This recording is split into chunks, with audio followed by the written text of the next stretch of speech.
match. Here we go. Here we go. Here we go. Here we go. Top end টি-20 Hobart হারিকেন্সের বিপক্ষে 59 রানের অসাধারণ এক ইনিংস খেলেছেন সাব্বির রহমান।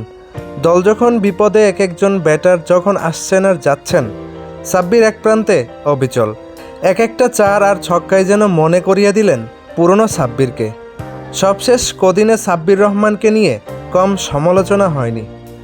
শুধু ইন্টারভিউতেই পারেন, মাঠে পারেন না, এমন কথা শোনাও গেছে।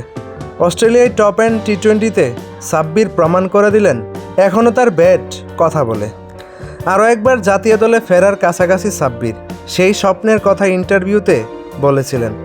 আচ্ছা, স্বপ্ন দেখা কি অপরাধ? স্বপ্ন তো মানুষকে বড় বানায়। তাহলে সেই স্বপ্নের কথা বলে কেন সাব্বির রহমান সমালোচিত হন? তবে কি এবারও জাতীয় দলের জার্সি গায়ে মাঠে দেখতে পারবো না সাব্বির রহমানকে? কোচ, টিম ম্যানেজমেন্ট এদের চোখে কি পড়বে না সাব্বির রহমানের পারফরমেন্স?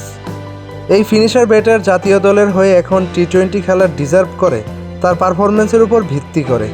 গেল বিপিএলেও ঢাকার হয়ে দুর্দান্ত পারফর্ম করেন এই ব্যাটার। দিন শেষে আশা রাখছি সাব্বিরকে জাতীয় দলের হয়ে সুযোগ দেবেন ক্রিকেট সংশ্লিষ্ট নীতি নির্ধারকরা।